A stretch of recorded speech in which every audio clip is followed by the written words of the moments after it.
Tes, cek.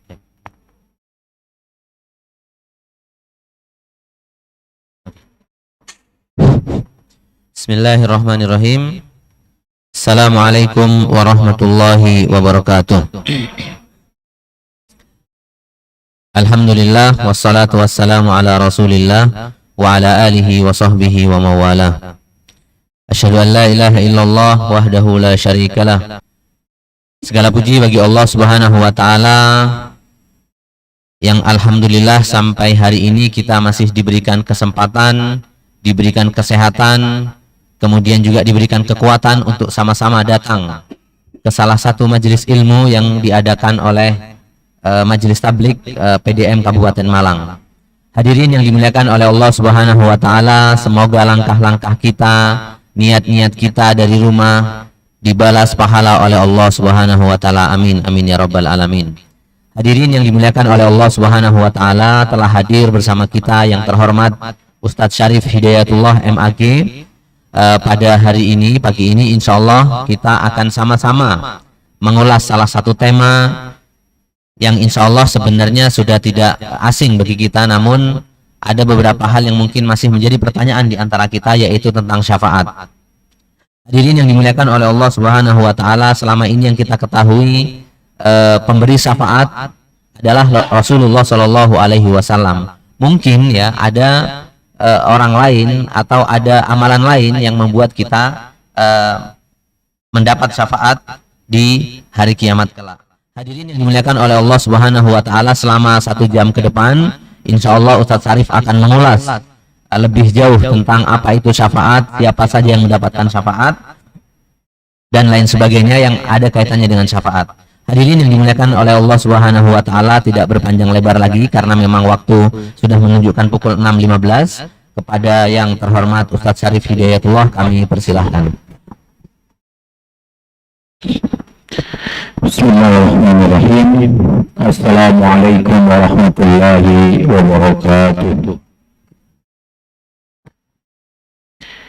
Alhamdulillah, wassalatu wassalamu ala Rasulillah, wala hawla wala quwwata illa billah, amma ba'd. Subhanaka la ilma lana illa ma 'allamtana innaka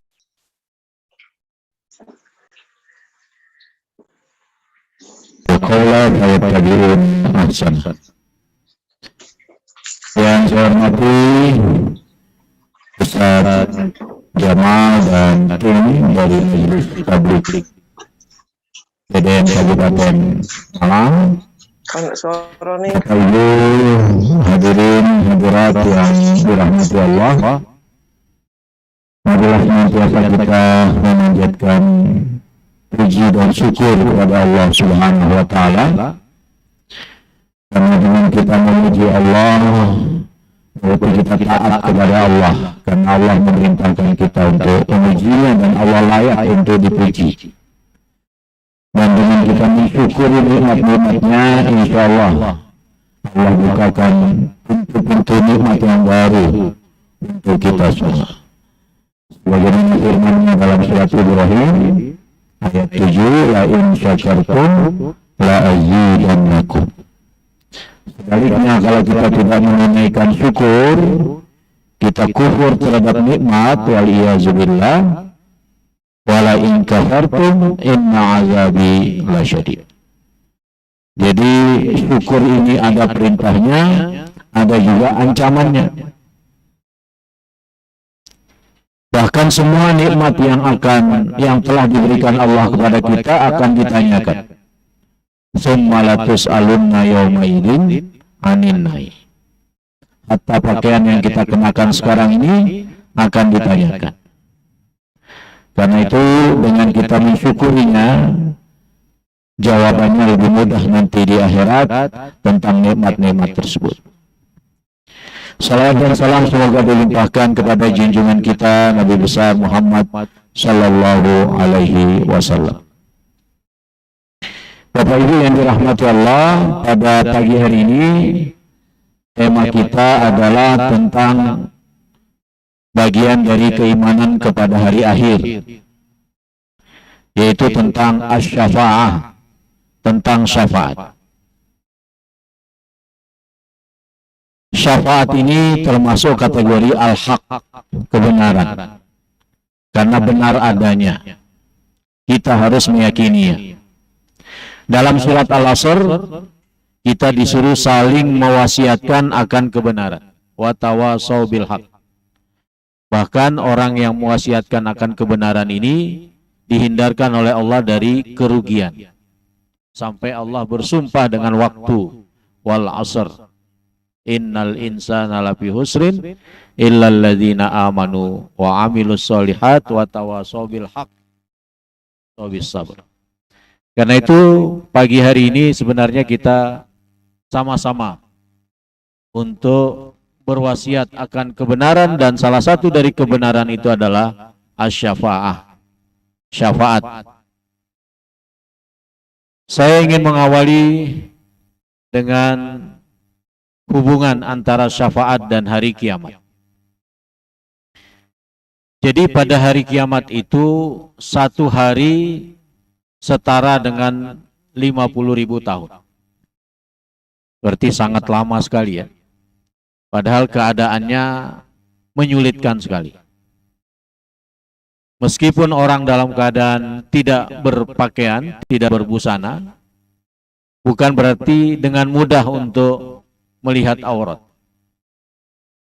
Jadi tidak ada kesempatan lagi mengurusi orang lain, karena mengurus dirinya saja sudah sangat berat. Karena itulah dibutuhkan kesegeraan untuk diadakannya faslul qada, yaitu keputusan atau persidangan, sehingga orang-orang mencari siapa yang bisa memohon kepada Allah untuk disegerakan persidangan tersebut atau disegerakan keputusan pengadilan hisab dan seterusnya. Mereka datang kepada Nabi Adam. Mereka mengatakan, Nabi Adam, engkau kan diciptakan oleh Allah dengan tangannya. Ditiupkan kepadamu ruh. Kata Nabi Adam, wah, saya tidak bisa ini. Ini hari di mana Allah murka tidak seperti biasanya. Saya dulu pernah melanggar larangan untuk mendekati pohon yang oleh iblis dinamakan pohon huldi. Bahkan saya sampai memakannya. Nafsi-nafsi, saya hanya bisa mengurus diri saya sendiri. Tapi pergilah kalian kepada Nuh. Maka orang-orang pergi kepada Nabi Nuh, meminta agar Nabi Nuh memohon kepada Allah untuk disegerakan. Karena keadaan yang sangat sulit sekali. Nabi Nuh, engkau kan Rasul yang pertama yang diutus oleh Allah. Coba dong mohon kepada Allah untuk disegerakan ini. Maka kata Nabi Nuh, saya dulu mengatakan sesuatu yang tidak memiliki dasar ilmu, bahwa anak saya itu bagian dari saya. Saya panggil untuk masuk ke dalam perahu, tapi dia malah nekat lari ke atas gunung, di mana hari itu tidak ada perlindungan. Pergilah kalian kepada Ibrahim. Jadi Nabi Nuh juga tidak bisa untuk memberikan semacam syafaat.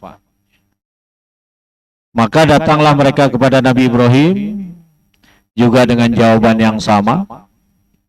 Nabi Ibrahim merasa dirinya ketika hidup itu pernah berbohong 3 kali.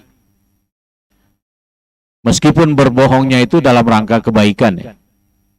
Pertama, beliau berbohong bahwa beliau sakit karena diajak untuk mendatangi kuil penyembahan kepada berhala-berhala kaumnya. Beliau pura-pura sakit. Yang kedua, beliau ditanya siapa yang telah menghancurkan patung-patung itu. Beliau menjawab, yang menghancurkan yang paling besar. Berarti kan beliau berbohong. Walaupun berbohongnya untuk menantang logika orang-orang kafir itu agar berpikir Masa Tuhan tidak bisa melindungi dirinya? Dihancurkan kok diam saja.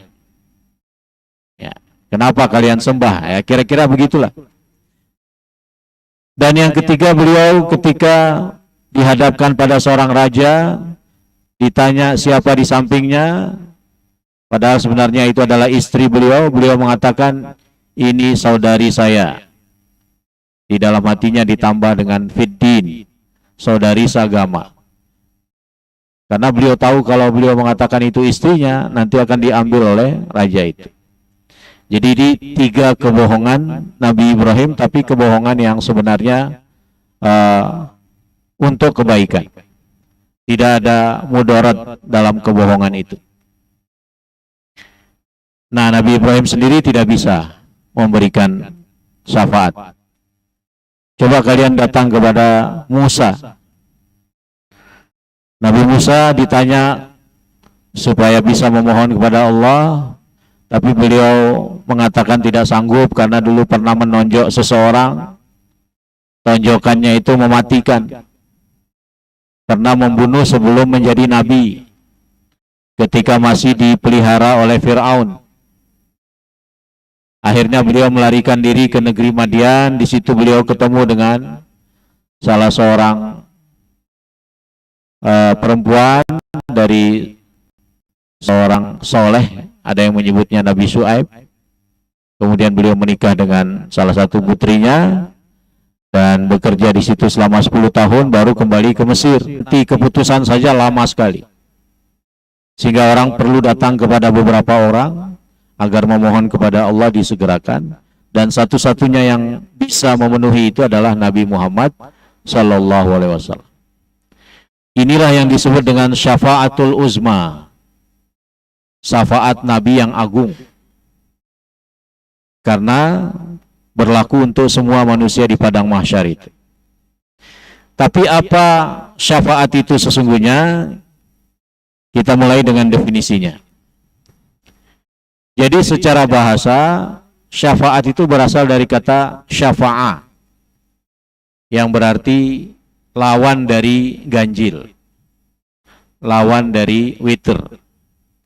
Bahkan Allah bersumpah kan di dalam surat Al-Fajr, wasyafa'i wal watr. Demi yang genap, demi yang ganjil. Jadi syafaat secara bahasa itu ganda. Dua orang yang saling berhubungan. Sedangkan secara istilah, menjadi penengah bagi orang lain dengan memberikan manfaat kepadanya atau menolak mudarat. Menjadi penengah bagi orang lain dalam rangka untuk memberi manfaat atau untuk menghindari mudarat. Pemberi syafaat itu memberikan manfaat kepada orang yang diberi syafaat atau menolak mudarat untuknya. Gambaran sederhananya begini. Jadi ada seseorang, sebut saja si A. Dia memiliki hajat untuk membangun sebuah rumah. Karena rumah ini kan kebutuhan pokok. Tapi dia tidak punya dana yang cukup. Uangnya mungkin hanya cukup untuk separuh dari biaya pembangunan rumah itu. Dan dia berharap ada orang yang bisa membantunya atau meminjamkan kepadanya uang. Maka dia mengetahui ada si B. Tapi dia tidak kenal baik dengan si B ini. Dia hanya tahu bahwa dia orang dermawan, suka membantu orang lain yang dalam kesulitan. Nah, kemudian dia menghubungi temannya yang bernama si C. Supaya bisa mengantarkannya kepada si B, sehingga dia bisa menyampaikan hajatnya dan berharap bantuan dari si B. Maka karena si C ini sangat mengenal baik si B, sehari-hari selalu bersama si B, diantarkanlah si A ini ke rumah si B. Setelah disampaikan hajatnya, si B pun berkenan untuk memberikan bantuannya. Nah, dari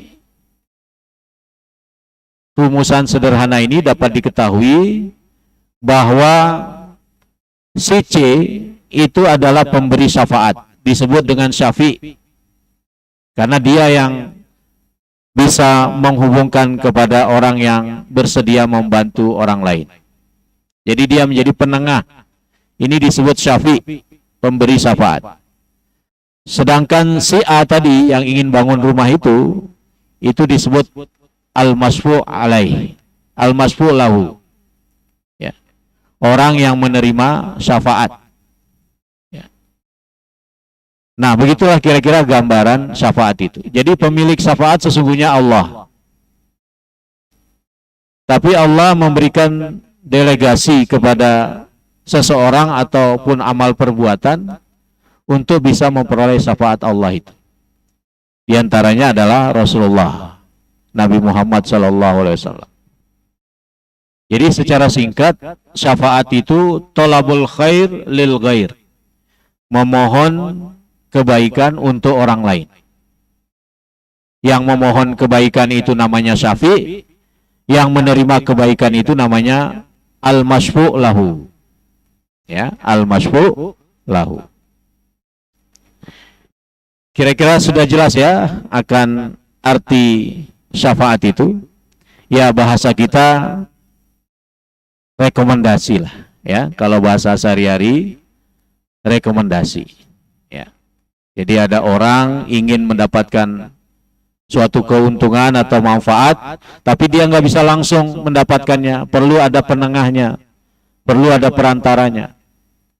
Nah, maka perantara inilah yang disebut dengan syafi', yang disebut dengan penengah. Sedangkan yang mendapat manfaat tadi disebut dengan masfu' lahu. Nah, ada macam-macam syafaat ya, berdasarkan ayat-ayat Al-Quran dan hadis-hadis Rasulullah. Yang pertama disebut dengan syafaat thabitah sahihah. Syafaat ini benar adanya dan benar akan terjadi nanti pada hari kiamat, berdasarkan ayat-ayat Al-Quran dan hadis-hadis sahih. Karena syafaat ini ditetapkan oleh Allah dalam kitabnya atau ditetapkan oleh Rasulnya Sallallahu Alaihi Wasallam. Syafaat ini hanya bagi ahlut tauhid, orang yang bertauhid, orang yang meneguhkan kalimat la ilaha illallah. Insya Allah orang-orang ini pasti akan dapat syafaat.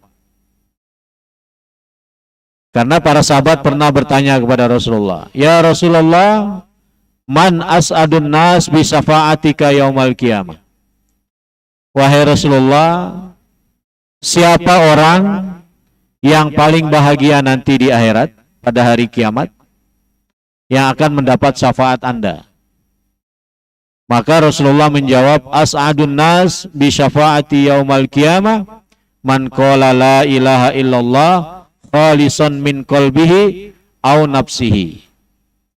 Yang paling beruntung, yang paling bahagia nanti pada hari kiamat mendapat syafaatku adalah yang mengucapkan la ilaha illallah dengan ikhlas, tidak terpaksa, tidak karena ada maksud tertentu. Dia ikhlas mengucapkan kalimat tauhid la ilaha illallah. Mudah-mudahan kita termasuk di dalamnya. Setelah sholat itu kan pasti kita mengucapkan kalimat tauhid yang lengkap. Kalimat tahlil, la ilaha illallah wahdahu la syarikalah, lahul mulku wa lahul hamdu wa huwa ala kulli syai'in qadir. Mudah-mudahan ucapan itu lahir dari hati kita yang ikhlas. Tidak terdapat dalam hati kita ada Tuhan yang lain. Apalagi sampai menyembah Tuhan yang lain. Ada Tuhan yang lain aja tidak ada dalam hati kita. Tuhan kita hanyalah Allah Subhanahu wa ta'ala. Itu yang pertama. Yang kedua, syafa'ah batilah. Artinya syafaat yang batil, tidak benar. Tapi ada yang mengakuinya, ada yang menganggapnya. Tapi dalam ajaran agama kita, syafaat ini batil. Syafaat yang tidak akan bisa memberi manfaat. Mereka mengaku-ngaku saja akan memperoleh syafaat, tapi tidak ada. Itulah syafaat yang jadi anggapan orang-orang musyrik, berupa syafaat dari Tuhan-Tuhan mereka yang dianggap bisa menyelamatkan mereka dari sisi Allah Subhanahu wa ta'ala. Jadi orang-orang musyrik pun mengenal istilah syafaat. Dan mereka menganggap Tuhan-Tuhan yang mereka sembah nanti akan memberikan syafaat. Tetapi dalam ajaran akidah kita, syafaat itu disebut dengan syafaat batilah. Jadi anggapan orang musyrik itu hanya sebentuk pengakuan-pengakuan belaka. Tidak akan terjadi dengan sebenarnya sebagaimana yang mereka akui. Bahkan pamannya Nabi Abu Lahab yang diceritakan dalam surat Al-Masad itu, dia pernah mengatakan, seandainya keponakanku itu benar, nanti harta-hartaku ini akan jadi tebusan supaya aku selamat dari siksaan api neraka. Dia menganggap bahwa harta bendanya seakan-akan bisa jadi syafaat supaya dia terhindar dari siksaan api neraka. Padahal tidak mungkin menebus diri dengan sebanyak harta apapun. Tidak bisa. Karena itu berkaitan dengan syafaat batilah ini, Allah berfirman dalam surat Al-Muddatsir, "Fama tanfa'uhum syafa'atus syafi'in." Maka tidak berguna lagi bagi mereka syafaat dari orang-orang yang memberi syafaat. Karena syafaatnya syafaat yang batil, tidak dikehendaki oleh Allah, tidak mendapat izin dari Allah Subhanahu wa ta'ala. Allah tidak ridho pada kemusyrikan yang mereka lakukan. Karena dosa syirik itu tidak akan diampuni. Dosa syirik masih mungkin diampuni kalau yang bersangkutan telah bertobat sebelum meninggal. Tapi kalau yang melakukan kemusyrikan itu tidak bertobat sebelum dia meninggal, maka tidak akan terampuni. Na'udzubillah min dzalik. Jadi ada syafaat yang sabitah sahihah, ada syafaat yang batilah, yang diaku-akui oleh orang-orang musyrik bahwa mereka nanti dapat syafaat dari Tuhan-Tuhan mereka. Nah, apa itu syarat syafaat? Jadi syafaat itu ada syaratnya. Mengingat bahwa semua syafaat itu milik Allah. Jadi pemilik sesungguhnya syafaat itu adalah Allah Subhanahu wa ta'ala. Maka ada syarat untuk bisa memberi syafaat ataupun untuk bisa menerima syafaat. Yang pertama, keridhaan Allah terhadap yang memberi syafaat. Syafi', ya. Allah ridho enggak dengan pemberi syafaat itu? Kalau kepada Nabi Muhammad, insya Allah Allah ridho kan? Bahkan ada ayat dalam surat Ad-Duha itu, sayu'tika rabbuka fatardo. Jadi apapun pemberian Allah, Nabi Muhammad pasti akan ridho. Ada juga ayat lain, radhiyallahu anhum wa radu an. Kalau Allah tidak ridho pada pemberi syafaat, maka tidak akan terjadi syafaat itu.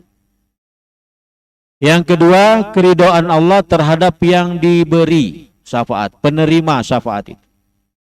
Allah ridho enggak dengan penerima syafaat itu? Atau dalam istilah lain, masfu' lahu itu ridho enggak Allah?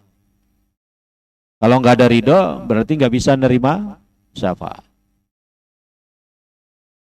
Dan yang ketiga, adanya izin Allah Ta'ala bagi syafi' untuk memberi syafaat. Adanya izin dari Allah kepada penengah yang memberi syafaat itu untuk dia bisa memberikan syafaat. Jadi kalau disimpulkan, syarat-syarat ini sebenarnya ada dua saja. Ada izin dan ada ridho. Izin kepada pemberi syafaat dari Allah, ridho kepada kedua-duanya, baik ridho kepada pemberi syafaat maupun ridho kepada penerima syafaat. Jadi kalau tidak ada dua hal ini, nggak bisa syafaat itu diperoleh. Apa dalilnya dari syarat-syarat ini? Mari kita lihat beberapa ayat. Yang pertama, surat An-Najm ayat 26. Di dalam ayat ini Allah Subhanahu wa taala berfirman, a'udzubillahi minasyaitonirrajim. Wa kam min malakin fis samawati wal fis samawat la tughni syafa'atuhum syai'an illa min ba'di an ya'zanallahu liman yasha wa yarda. Jadi dalam satu ayat ini Allah mengumpulkan dua hal, yaitu izin dan ridho.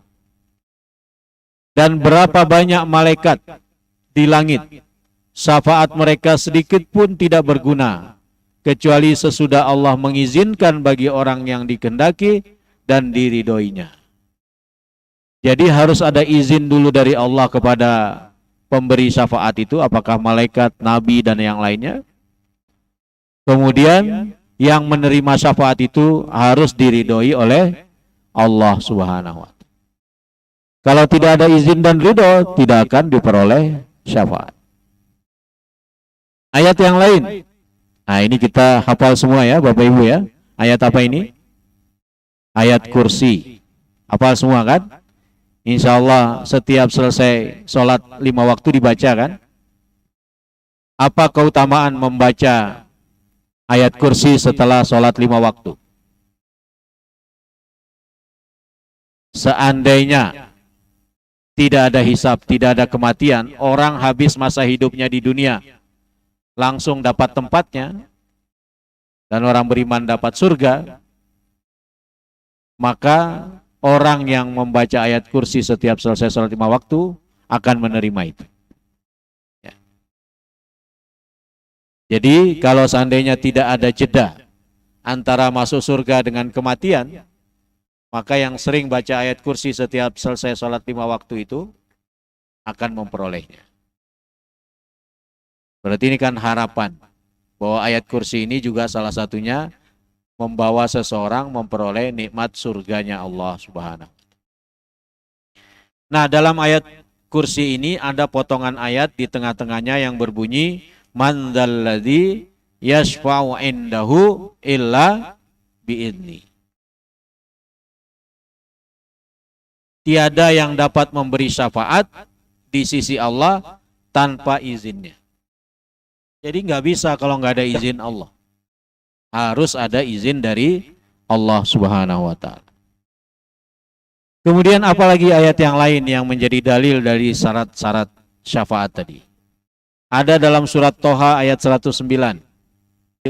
Di mana Allah Subhanahu wa ta'ala berfirman, yauma idzin la tanfa'u syafa'atu illa man adzina lahur rahman wa radiya lahu qaula.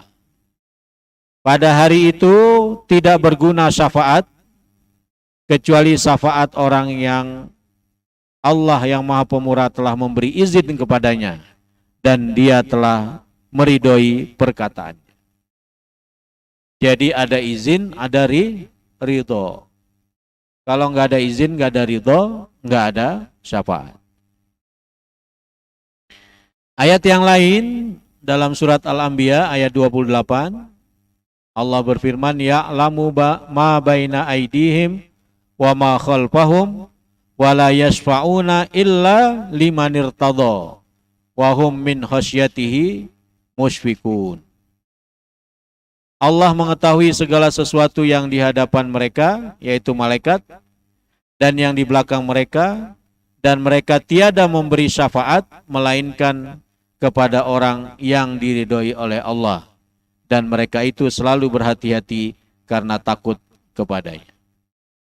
Jadi malaikat sendiri tidak berani memberi syafaat kalau tidak ada izin dari Allah, dan kalau orang yang diberi syafaat itu tidak diridhoi oleh Allah Subhanahu wa ta'ala.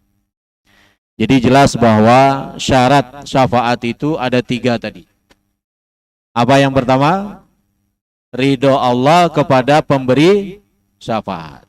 Yang kedua, ridho Allah kepada penerima syafaat. Apa sebutan lain penerima syafaat? Masfu' lahu. Dan yang ketiga, ini yang paling penting, harus ada izin dari Allah. Ya, izin untuk memberikan syafaat. Man dzalladzi yashfa'u indahu illa bi'idz. Kalau tidak ada izin, tidak ada syafaat. Nah, ada pembagian syafaat. Kalau tadi ada macam-macamnya, ada juga pembagiannya. Menurut para ulama, syafaat ini dibagi menjadi dua. Ada yang disebut dengan syafaatul ammah. Syafaat yang bersifat umum, jadi berlaku untuk semua manusia. Bahwa Allah Ta'ala mengizinkan siapa saja yang dikehendaki dari hamba-hambanya yang soleh untuk memberikan syafaat kepada orang yang juga diizinkan oleh Allah untuk memperoleh atau menerima syafaat. Syafaat semacam ini bisa didapatkan dari Nabi dan selain beliau, dari para Nabi yang lain, para siddiqin, para syuhada, dan solihin. Yaitu bisa berupa syafaat kepada penghuni nar dari kalangan orang beriman yang bermaksiat agar mereka bisa keluar dari neraka. Jadi dalam hal ini syafaat bisa berasal dari siapa saja. Bisa dari Nabi Muhammad, bisa dari Nabi yang lain, bisa dari orang-orang soleh, bisa dari keluarga muslim dan seterusnya. Yang kedua, syafaat khosoh. Syafaat yang khusus. Syafaat ini khusus dimiliki oleh Nabi Muhammad. Dan merupakan syafaat yang paling agung atau disebut syafa'ah uzma. Syafaat yang paling agung ini adalah syafaat pada hari kiamat ketika manusia tertimpa kesedihan dan kesukaran yang tidak mampu mereka pikul. Kemudian mereka meminta orang yang bisa memohonkan syafaat kepada Allah untuk menyelamatkan mereka dari keadaan yang demikian. Tadi saya sudah ceritakan di awal. Mereka datang pada Nabi Adam tidak bisa. Datang pada Nabi Nuh juga tidak bisa. Datang pada siapa lagi? Nabi Ibrahim tidak bisa. Datang pada Nabi Musa tidak bisa. Akhirnya datang pada Nabi Isa juga tidak bisa. Dan Nabi Isa menunjuk Nabi Muhammad. Nah, ini yang disebut bahwa syafaat ini khusus dimiliki oleh Nabi Muhammad sallallahu alaihi wasallam. Syafaat khusus ini bersifat doa. Doa dari Rasulullah sallallahu alaihi wasallam untuk umatnya pada hari kiamat nanti. Karena setiap nabi itu ada doa yang mustajab. Semua nabi punya doa yang mustajab. Likulli nabiyyin da'watun yad'u biha. Semua nabi punya doa yang kalau dipanjatkan pasti Allah kabulkan. Wa uridu an akhtabi'a da'wati syafa'atan li ummati fil akhirah. Khusus untuk Rasulullah, ini kecerdasan Rasulullah. Beliau sembunyikan dulu doanya. Tidak beliau pakai di dunia. Baik untuk dirinya maupun untuk siapapun tidak beliau pakai. Karena beliau simpan untuk umatnya di akhirat. Bayangkan Bapak Ibu yang dirahmati Allah. Sayangnya Rasulullah kepada kita itu sampai doanya yang bisa saja untuk pribadinya. Beliau simpan. Hanya karena sayangnya kepada umatnya. Jadi beliau sisakan doanya itu nanti untuk umatnya di akhirat kelak. Disinilah pentingnya kita banyak bersolawat. Ya. Betapa baiknya orang ini. Betapa perhatiannya terhadap umatnya. Sehingga kalau kita baca sirahnya itu membuat kita ingin sekali ketemu dengan beliau, mencintai beliau. Karena sampai doanya saja disimpan untuk kita. Karena itu perbanyaklah bersolawat. bacalah sirah-sirah Nabi, amalkanlah sunnah-sunnah Nabi dalam rangka mencintai beliau. Nah, selanjutnya bagaimana meraih syafaat itu? Baik itu syafaat dari Rasulullah maupun syafaat dari amal-amal yang lain. Salah satu di antara amal yang dijanjikan bisa menjadi sebab mendapat syafaat di hari kiamat adalah menjawab azan dan berdoa setelah azan. Jadi ini kelihatannya seakan-akan remeh ya. Makanya banyak yang ketika azan itu pada ngobrol-ngobrol ya. Padahal seharusnya yang dituntunkan adalah dia mendengar dan menjawab. Jangan diisi dengan ngobrol-ngobrol. Hadis dari Abdullah bin Amr radhiyallahu an, Nabi SAW bersabda, "Idza sami'tum al-muadzin." Kalau kalian mendengar muazin mengumandangkan azan, faqulu mithla ma yaqul. Ucapkanlah seperti yang diucapkan. Dalam pengecualian hadis yang lain, kecuali ketika muazin mengucapkan hayyalas sholah dan hayyalal falah. Jawabannya tidak sama dengan ucapan muazin. Apa jawabannya kalau muazin mengucapkan hayyalas sholah? La haula wala quwata illa billah. Selain itu, ucapan kita ketika menjawab muazin itu sama. Termasuk ketika muazin mengucapkan as-sholatu khairum minan naum. Jawabannya sama, dalilnya ini. Karena tidak ada hadis yang mengatakan sodakta wa barorta wa ana ala dzalika minasyahid, itu enggak ada hadisnya. Jadi jawabannya jawab saja as-sholatu khairum minan naum. Karena dalam hadis ini ucapkanlah seperti yang diucapkan oleh muadzin. Selama tidak ada pengecualian seperti hayyalas sholah dan hayyalal falah, berarti ucapannya sama dengan ucapan muadzin. Fa innahu man shalla summa shallu alayya. Setelah dengarkan azan, jangan langsung Allahumma rabb hazihid da'watit tammah. Tapi menurut urutan hadis ini, summa shallu alayya. Bersalawat kalian dulu kepada saya. Ya, bersalawat dulu. Setelah la ilaha illallah, ya, bersalawat dulu. Jangan langsung Allahumma rabb hazihid da'watit tammah. Salawat dulu. Fa innahu man shalla alayya sholatan sallallahu alaihi biha asyra. Karena barang siapa yang bersalawat kepadaku satu kali, dia akan bersalawat, Allah akan bersalawat kepadanya 10 kali. Artinya Allah akan memberikan kebaikan, Allah akan memberikan pahala kepadanya 10 kali. Satu salawat dibalas 10 kebaikan. Baru kemudian summa sallallahu alaihi al-wasilah fa innaha manzilatun fil jannah. Kemudian kalian minta kepada Allah untukku al-wasilah. Di dalam doa yang kita baca setelah azan itu kan ati Muhammadanil wasilah. Apa itu wasilah? Jadi wasilah itu bukan perantara ya. Itu menurut hadis ini kedudukan di surga, kedudukan yang paling tinggi. Harapan Nabi, beliau yang memperolehnya. La tambagi illa li abdin min ibadillah. Tempat itu hanya diperuntukkan salah seorang dari hamba Allah. Wa arju an akuna ana huwa.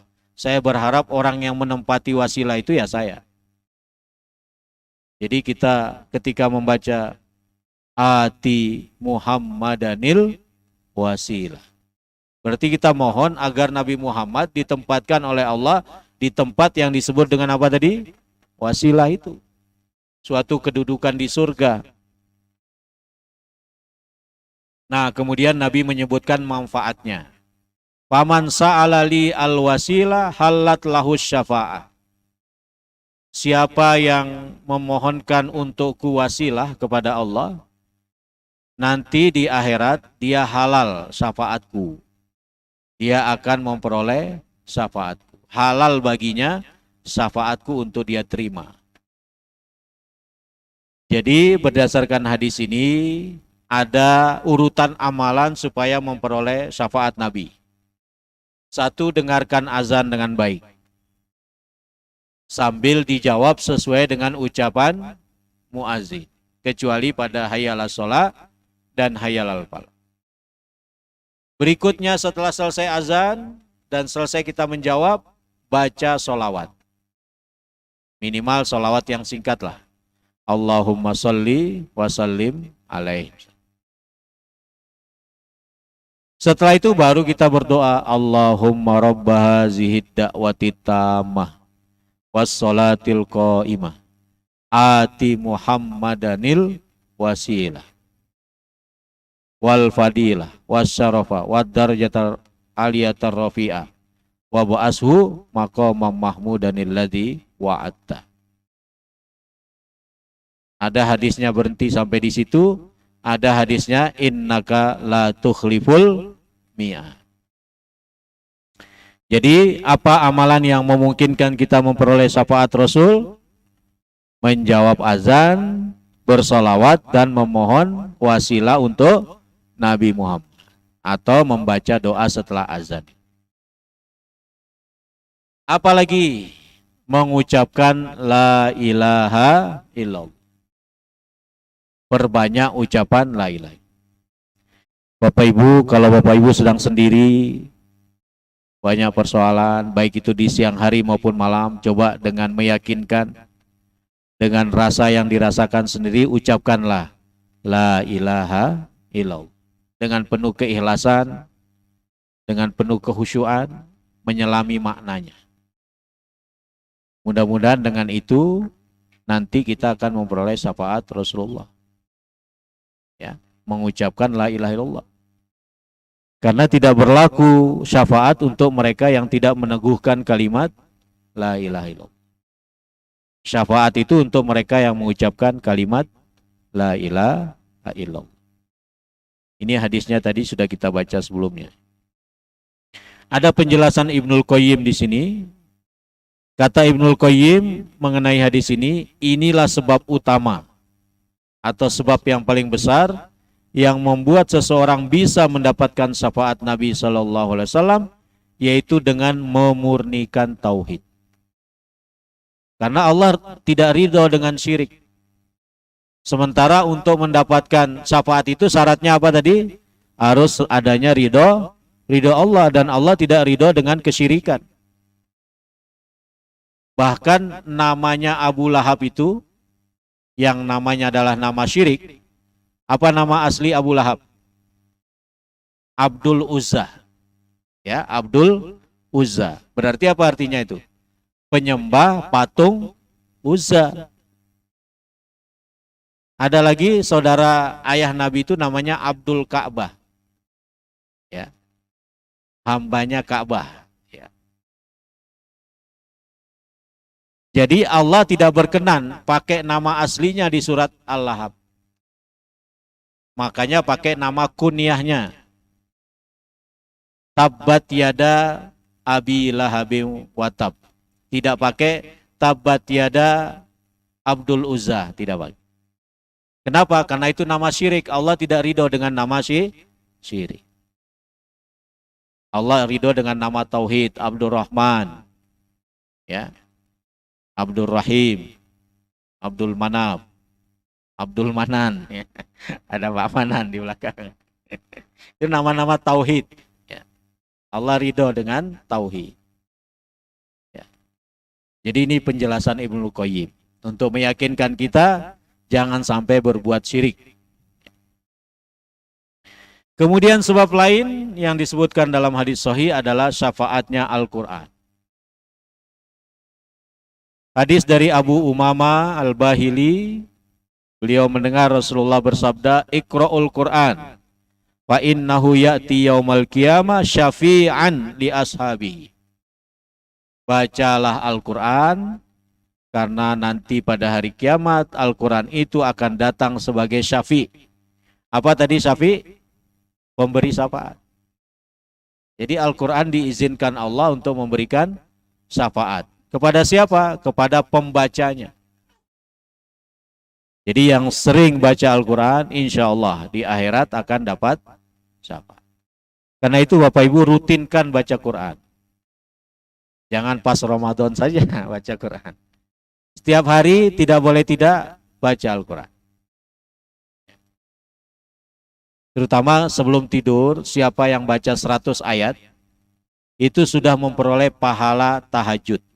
Pahala sholat malam. 100 ayat. Kalau malam Jumat baca surat Al-Kahfi kan sudah lebih itu ya. 110 ayat.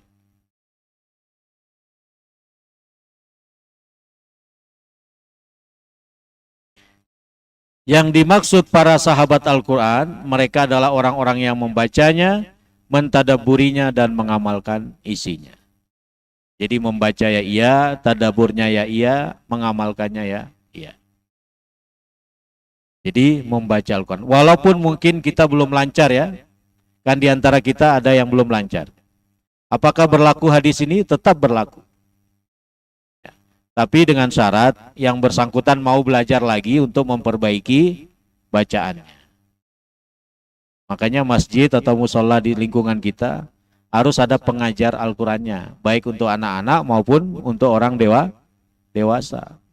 Karena tidak mesti orang dewasa itu bacaannya bagus dan lancar. Perlu ada pembelajaran.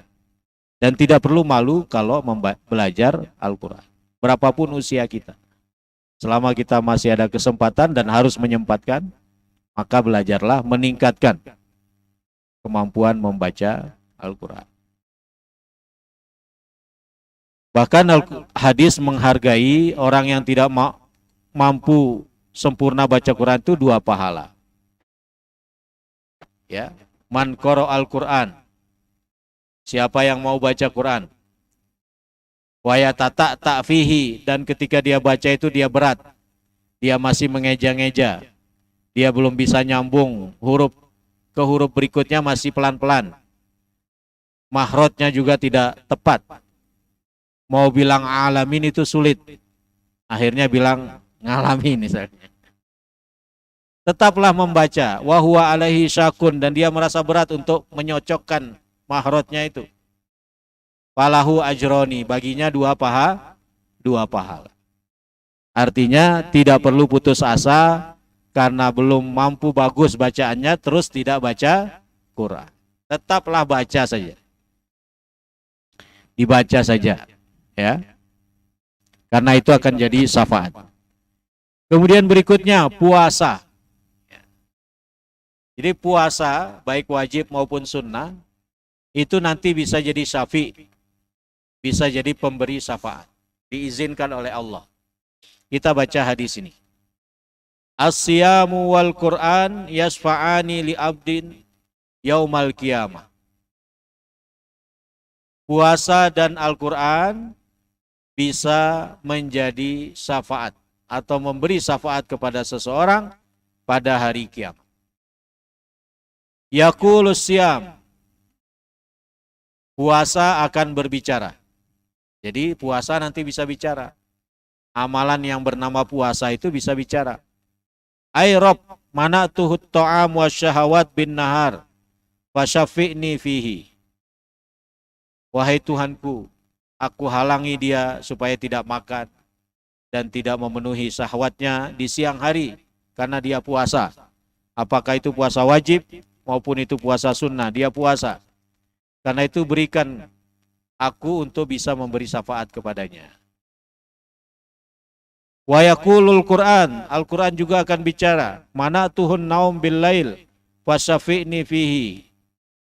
Ya Allah, aku larang hambamu ini untuk tidur di malam hari. Artinya sebagian waktu tidurnya digunakan untuk membaca Al-Quran. Wasyafi'ni fihi, maka berikan kepadaku syafaatmu. untuk kuberikan kepada yang membaca Al-Quran ini.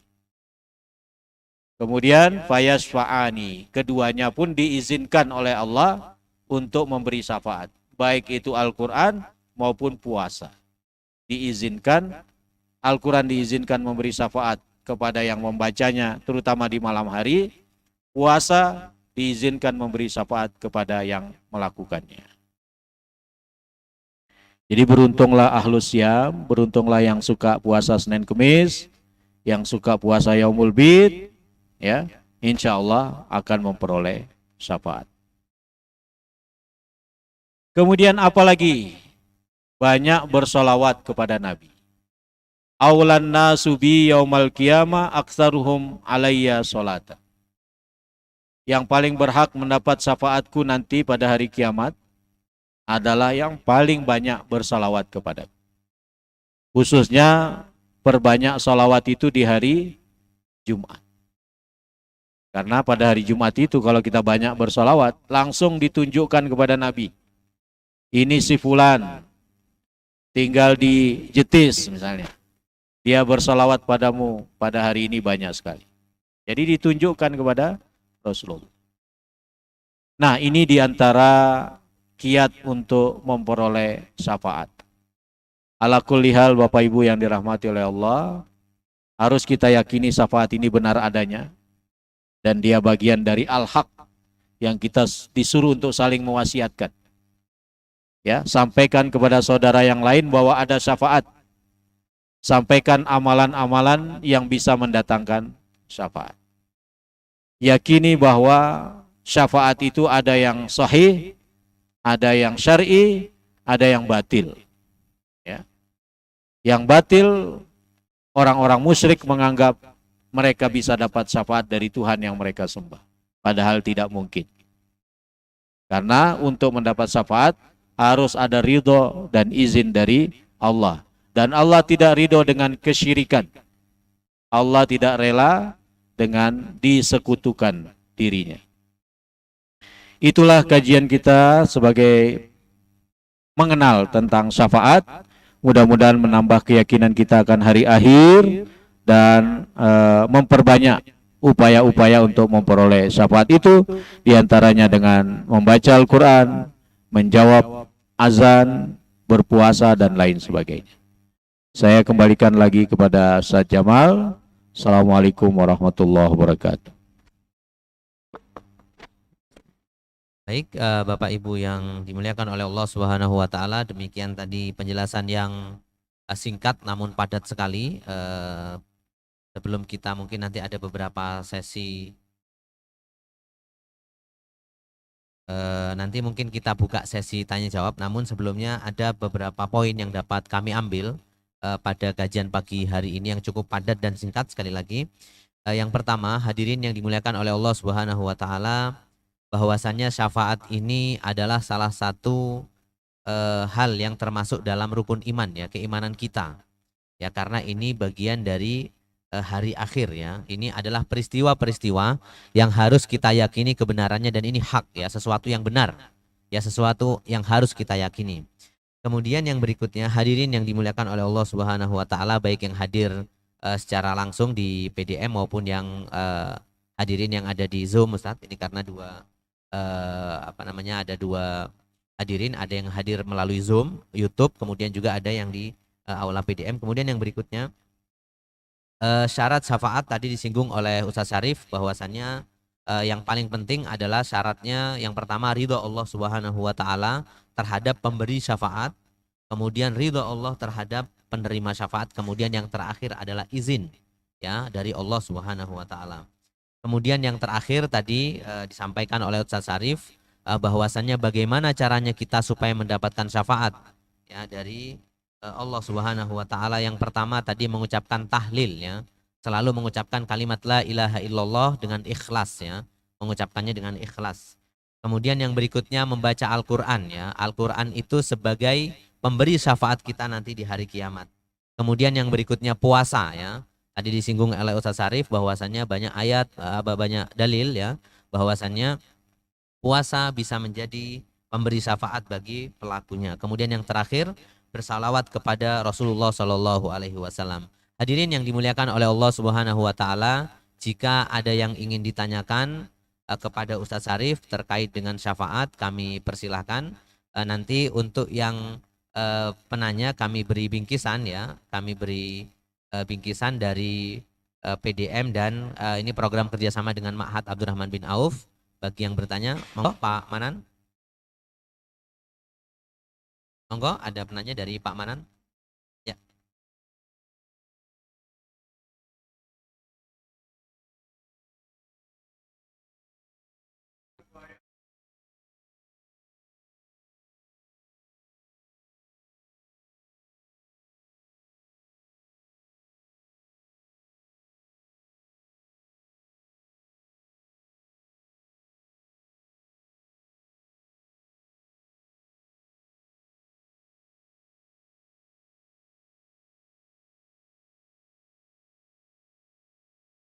Assalamualaikum warahmatullahi wabarakatuh.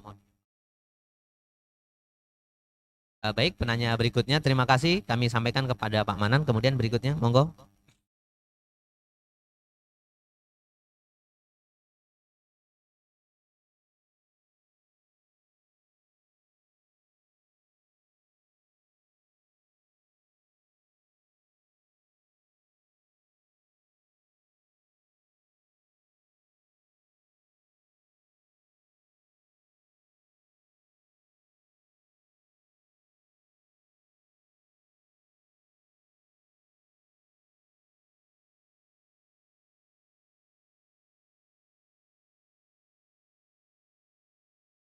Assalamualaikum warahmatullahi wabarakatuh. Masih ada yang lain mungkin?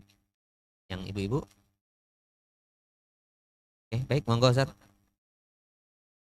Untuk yang pertama tadi Pak Manan ada 2 hadis seakan-akan kontroversi kata Pak. Yang kedua tadi terkait dengan beberapa fenomena yang muncul di masyarakat kita terkait dengan sholawat dan lain sebagainya. Ya.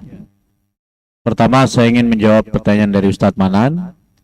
Kalau kita lihat slide ini, sebelum ayat kursi itu ada ayat yang dibaca oleh beliau tadi. Ya ayyuhalladzina amanu anfiqu mimma razaqnakum min qabli an ya'tiya yaumul la bai'un fihi wala khullatun wala syafa'ah. Beliau menitik beratkan kata-kata wala syafa'ah. Di sini kalau kita tinjau dari ilmu munasabatul ayat, ilmu saling berhubungannya ayat, maka sebenarnya jawabannya itu ada pada ayat kursinya, ayat 255-nya. Bahwa tidak ada syafaat kalau Allah tidak izinkan. Jadi aslinya syafaat itu ada. Tapi menjadi tidak ada kalau tidak ada izin dari Allah. Karena untuk bisa memperoleh syafaat itu harus ada izin dari Allah. Karena ayat-ayat lain mengisyaratkan adanya syafaat. Dan ayat lain juga mengisyaratkan harus adanya ridha, harus adanya izin dari Allah Subhanahu wa Ta'ala. Berarti aslinya syafaat itu ada, tidak mengizinkannya. Itulah makna la bai'un fihi, tidak ada perdagangan di dalamnya. Wala khullah, tidak ada persaudaraan. Ya, sendiri-sendiri, ya.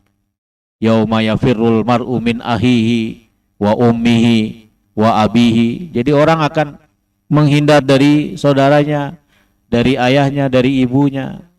Ya, karena memang sendiri-sendiri. Tidak ada khullah hari itu. Dan juga tidak ada syafaat kalau Allah tidak mengizinkan. Nah, ini yang pertama.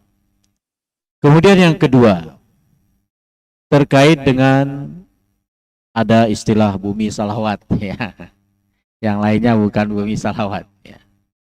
Yaitu mungkin bentuk dakwah saja. Bentuk dakwah untuk orang banyak bersolawat. Dan memiliki cara yang berbeda dengan kita umumnya ketika bersolawat. Muhammadiyah tidak punya ritual tertentu untuk mengumpulkan orang kemudian bersolawat bersama-sama. Karena bagi Muhammadiyah bagaimana praktek Nabi begitulah yang dilakukan.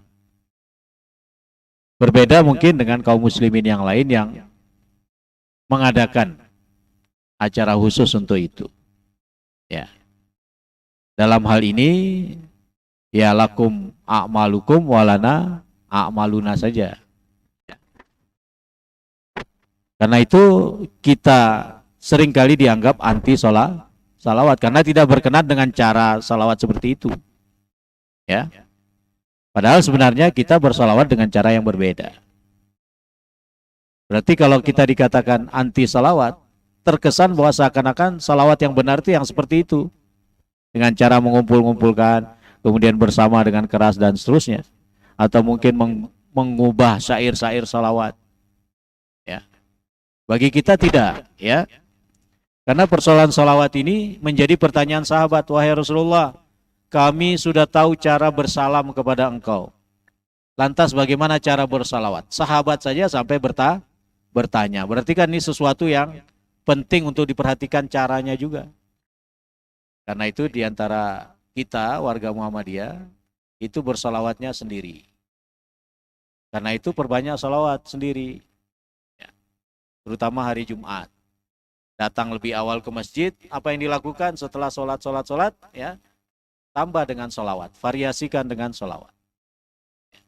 Mungkin juga di mobil, di kendaraan, di sepeda motor, ucapkan sholawat. Ya, dengan redaksi yang dituntunkan, seperti yang kita baca dalam sholat itu. Yang biasa disebut dengan sholawat Ibrahimiyah. Karena menggandeng nama Nabi Muhammad dengan nama Nabi Ibrahim. Ya itu aja yang kita baca. Ya. Nah, kita tidak dalam kapasitas menilai cara yang dilakukan oleh orang lain. Yang penting menurut tarjih Muhammadiyah, salawat kita salawat individu-individu sebagaimana yang dituntunkan, karena kita meyakini hal itu sampai ditanyakan oleh para sahabat caranya, redaksinya. Ya mungkin yang lain yang mengamalkan punya alasan tersendiri, ya silakan. Ya, saya kira itu. Satu lagi Ustadz, ini ada pertanyaan melalui Zoom Ya. dari Ustadz Zakir Lawang. Pertanyaannya, banyak orang berharap syafaat dari Rasulullah, banyak orang yang berharap syafaat dari bacaan surat Al-Fatihah. Adakah dalilnya? Iya. Secara langsung tidak ada model praktek, ya, model praktek bahwa bacaan Fatihah itu akan mendatangkan syafaat Nabi, syafaat Rasul.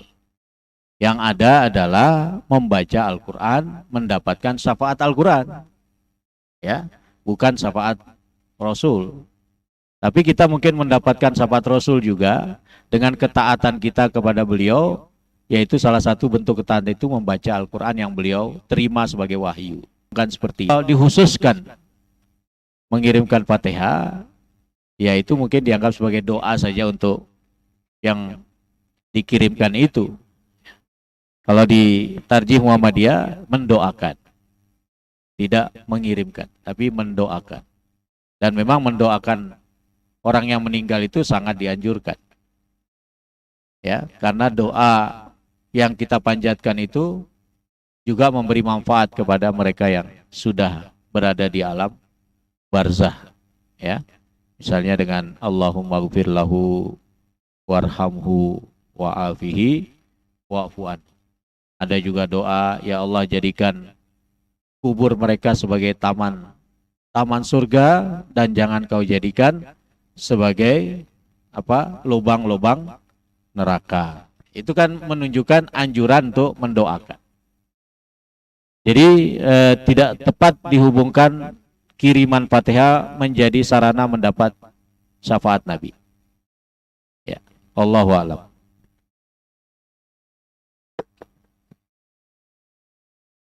Baik, terima kasih Ustadz Syarif penjelasan tentang syafaat pagi hari ini. Kemudian tadi ada beberapa pertanyaan, kami ucapkan terima kasih banyak kepada Ustadz Syarif. Hadirin yang dimuliakan oleh Allah Subhanahu wa taala, demikianlah kajian Ahad pagi hari ini. Semoga kita dapat mengambil manfaat. Saya ingin mengutip satu hadis Rasulullah Shallallahu alaihi wasallam. Semoga kita selalu istiqomah dalam menghadiri pengajian. Majtama'a qaumun ala dzikrin fatafarraqu anhu illa qila lahum qumu maghfurul lakum. Hadirin yang dimuliakan oleh Allah Subhanahu wa taala, semoga kita yang hadir pagi hari ini baik secara langsung di PDM maupun yang hadir melalui Zoom, semoga kita termasuk dalam satu hadis ini, yaitu Rasulullah mengatakan tidaklah suatu kaum itu berkumpul untuk majelis ilmu kemudian mereka bertebaran, artinya selesai dari majelis tersebut kemudian mereka dikatakan kepada mereka kunu maghfurul lakum, bertebaranlah kalian dan semoga kalian diampuni oleh Allah Subhanahu wa taala, dan semoga kita diampuni oleh Allah Subhanahu wa taala. Demikian yang kami sampaikan, kurang lebihnya mohon maaf. Assalamualaikum warahmatullahi wabarakatuh.